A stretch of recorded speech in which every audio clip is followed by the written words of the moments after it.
Hello, my name is Jim McGillivray and this is the Pipe Box, your source for all things piping.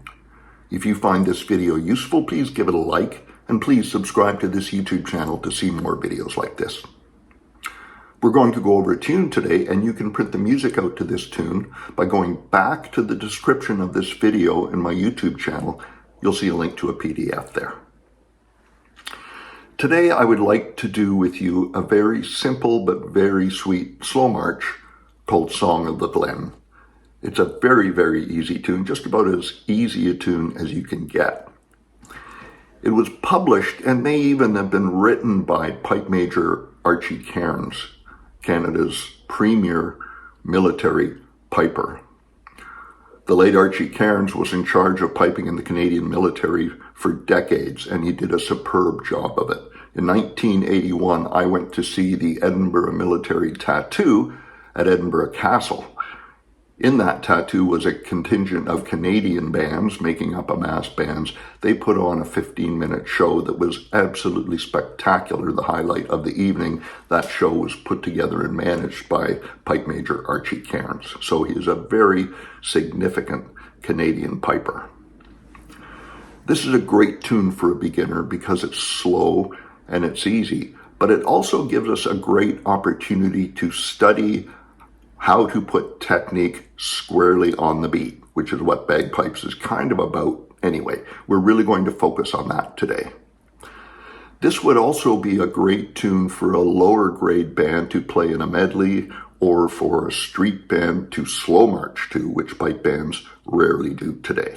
So let's begin by listening to the whole of Song of the Glen on a Blair digital chanter.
As you could hear, the tune has a waltzy flavor to it. It's in 6/8 time, which means there are two main beats in each bar, but there are 6 eighth notes in each bar. So the tune counts like this.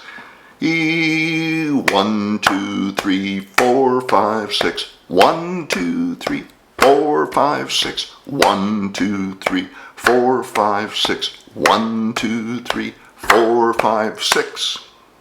Let's have a look at the whole score for just a moment. Here we see grace notes, some doublings, and a burl. The important things are the grace notes, the single grace notes, but also the first grace note in each doubling. You'll see that I've circled the first grace note in each doubling. The reason for this is simple. When you play that doubling, the first grace note in the doubling is played on the beat. This is true of all doublings. Pipers tend to put the last grace note in a doubling on the beat, and that bends the tune out of shape. So I want to talk right now about playing doublings on the beat in this tune. Let's look at the first phrase, meaning the first 2 bars. Pipers, we play in 2-bar phrases. If you look at the first bar, you'll see single grace notes. Every one of those grace notes falls on one of the 8th note pulses. He, da, ba, ha, da, bo. Every single one. What that means is that when your foot hits the floor, your finger hits the chanter. That's what it means to play a grace note on the beat. So the first bar will sound like this.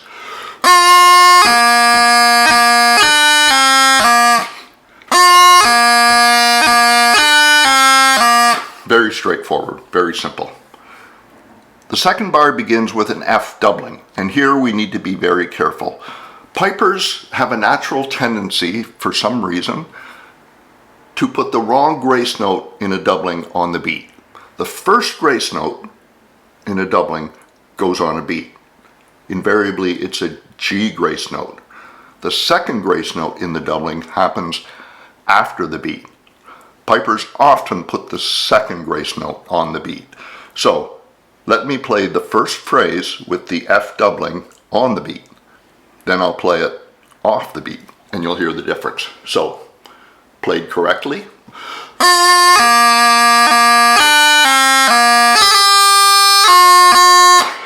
Now, if I play the second grace note in the F doubling on the beat, it sounds like this.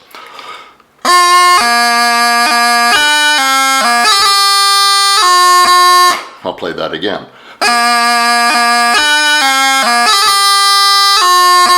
As opposed to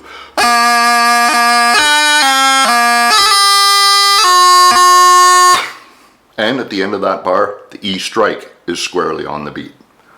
Let's go to the next phrase, phrase 2, bars 3 and 4. Bar 3 is the same as bar 1. Bar 4 begins with a B doubling, and the same principle applies. The G grace note is going to be on the beat, the D grace note is going to be after it.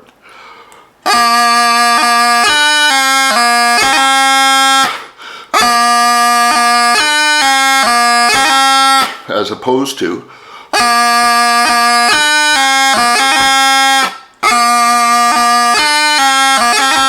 that's a doubling ahead of the beat. Here's a doubling on the beat.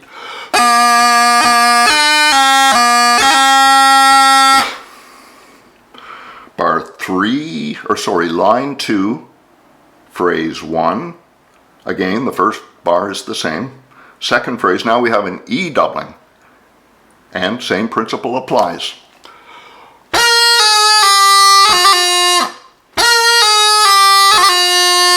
When that G finger hits the chanter, your foot hits the floor.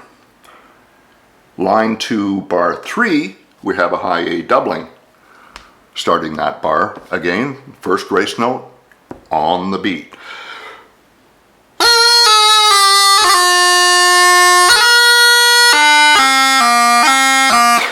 That's bar 7 and 8 in part 1. There is a burl in bar 8.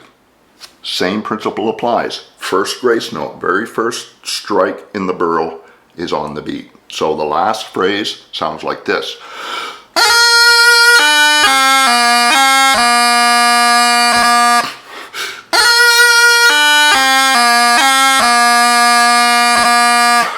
One little point to make sure you get right. In bar 7, the last note in bar 7 is a B. Make sure you play a D grace note on that B, not a G grace note. So, that's part 1.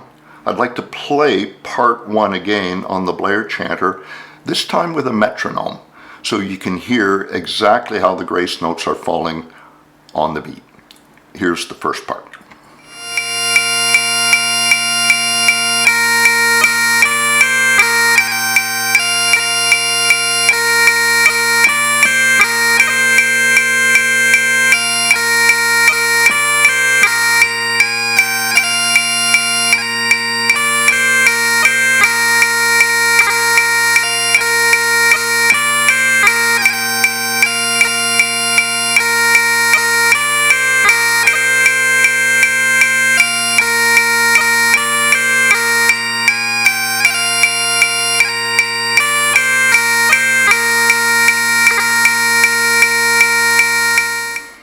The second part provides no additional difficulties. There is a C doubling added in the second part, the first time we have seen one. That is in addition to the E, F, and high A doublings we've already played. This is a great tune for learning how to play doublings on the beat because we have a great variety of doublings. I just want to talk a little bit more about counting in 6/8 time so that folks can read the long notes correctly. In 6/8 time, if we look at the second part, bar 2, at the end of that bar we see a C dotted quarter note. That dotted quarter note is equal to 3/8 notes. If we look at the next bar, we see a high A quarter note. That high A quarter note is worth 2/8 notes. So that's how you count 6/8 time. I'm going to sing for you the second part again, and I'll count it as I go so you can see exactly how the part counts. 1, 2, 3, 4, 5, 6. 1, 2, 3, 4, 5, 6. 1, 2, 3, 4, 5, 6. 1, 2, 3, 4, 5, 6. 1, 2, 3, 4, 5, 6. 1, 2, 3, 4, 5, 6. 1, 2, 3, 4, 5, 6. 1, 2, 3, 4, 5, 6. Let's hear the second part now, and again we're going to put the metronome to it so you can hear exactly how it sounds when it's played on the beat. Here is the second part.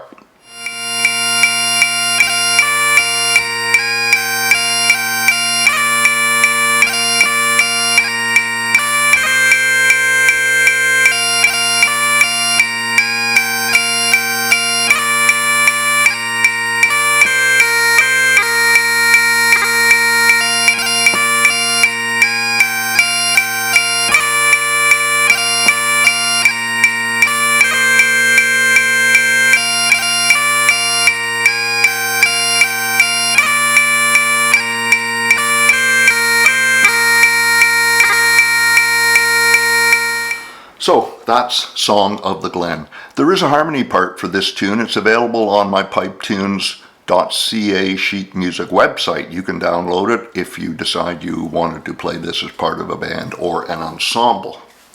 For more information on playing doublings and other pieces of technique on the beat, a hugely important part of playing bagpipes, I recommend my Rhythmic Fingerwork Technical Tutor, which has 141 exercises on technique, how to play it, and how to play it musically.